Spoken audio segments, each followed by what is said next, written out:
The world holds its breath as US-Russia tensions surge to unprecedented levels, pushing the two superpowers to the edge of a dangerous standoff.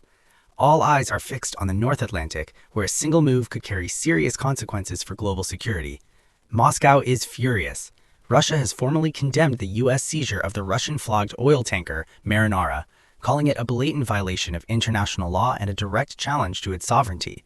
Russia's transport ministry confirmed the vessel was captured, while the foreign ministry warned Washington that the operation openly disregarded the UN Convention on the Law of the Sea, the treaty that guarantees freedom of navigation in international waters.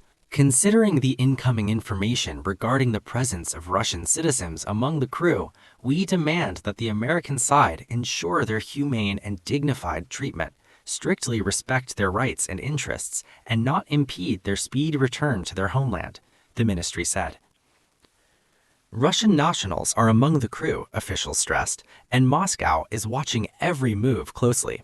The message was clear: interference will not be tolerated.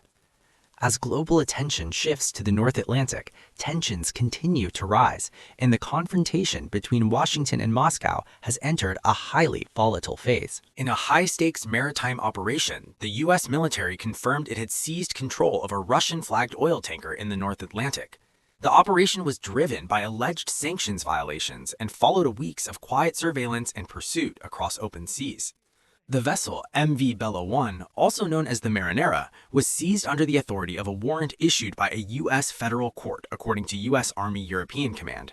Officials said the tanker was intercepted after being tracked by the U.S. Coast Guard cutter Monroe, with the operation coordinated alongside the Justice Department, the Department of Homeland Security, and the newly renamed Department of War, formerly the Department of Defense.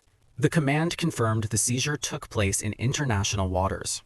U.S. officials say the Marinara is part of a so-called shadow fleet used to transport oil for sanctioned states, including Venezuela, Russia, and Iran. The tanker reportedly evaded earlier boarding attempts in December while operating in the Caribbean before crossing into the Atlantic. According to Reuters, the ship slipped through a wider U.S. maritime blockade aimed at vessels carrying sanctioned Venezuelan oil.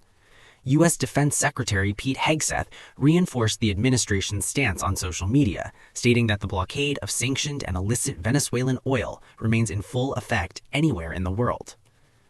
Two U.S. officials told Reuters that both the Coast Guard and the U.S. military were directly involved in Wednesday's seizure. Russian state broadcaster RT reported that American forces boarded the tanker using a helicopter, publishing images of the aircraft hovering above the vessel.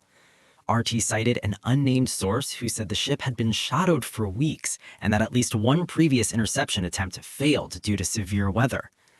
As the operation unfolded, marine traffic data showed the Marinara moving closer to Iceland's exclusive economic zone, raising the stakes by the hour. Reuters later reported that a Russian submarine and a naval warship were operating nearby, adding a tense backdrop to the seizure, though neither side moved toward direct confrontation. Speaking from Moscow, journalist Dmitry Medvedenko described the pursuit as a prolonged cat-and-mouse game, noting several failed attempts to seize the tanker in recent weeks. The Russian government has not confirmed deploying naval escorts, but the foreign ministry said it was closely monitoring the situation. Quoted by Russian state media, the ministry argued that the tanker was operating lawfully in international waters and accused the US and NATO of giving disproportionate attention to a civilian vessel. Moscow urged Western nations to respect freedom of navigation under international maritime law. The Marinara was sanctioned by Washington in 2024 for allegedly transporting oil on behalf of a company linked to Lebanon-based Hezbollah. U.S. authorities say the seizure is part of a broader crackdown ordered by President Donald Trump targeting vessels connected to Venezuelan oil exports. Separately, Homeland Security Secretary Kristi Noem announced that U.S. forces also seized a second vessel, the Panama-flagged supertanker M. Sophia, in international waters near the Caribbean. Reuters reported the ship had departed Venezuelan waters earlier this year and was operating with its transponder turned off while carrying oil toward China. Reporting from Washington, Al Jazeera correspondent Kimberly Halkett described the dual seizures as a major escalation, signaling a coordinated effort to intercept and detain sanctioned vessels far beyond U.S. territorial waters. Today, our forces not deployed to the Caribbean seized a boat, a sanctioned boat tied to the IRGC that tried to flee from us. That happened somewhere else. We are constantly involved in action. We have boats in the Mediterranean, we have ships in the Middle East, we have ships in the Indo-Pacific. These ships, if they weren't in the Caribbean, they'd be somewhere else conducting activity. Yeah. That's what the Navy does. I want to emphasize that question from CNN. The question is never asked how much does it cost when they're in the Mediterranean or the Red Sea or the Indian Ocean or the Pacific.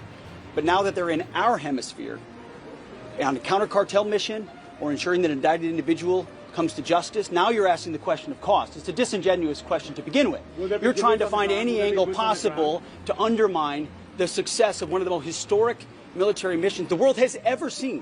The level of sophistication that Senate just was briefed on and the House was briefed on, a classified level, is something only the United States of America can accomplish.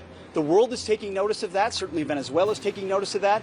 And it continues because two oil tankers, overnight, were seized by the United States of America, stateless or sanctioned, because the oil blockade, the quarantine of oil out of unsanctioned or sanctioned or stateless vessels continues. That leverage will continue, as Secretary Rubio outlined. So our military is prepared to continue this. As he said, the president, when he speaks, he means it.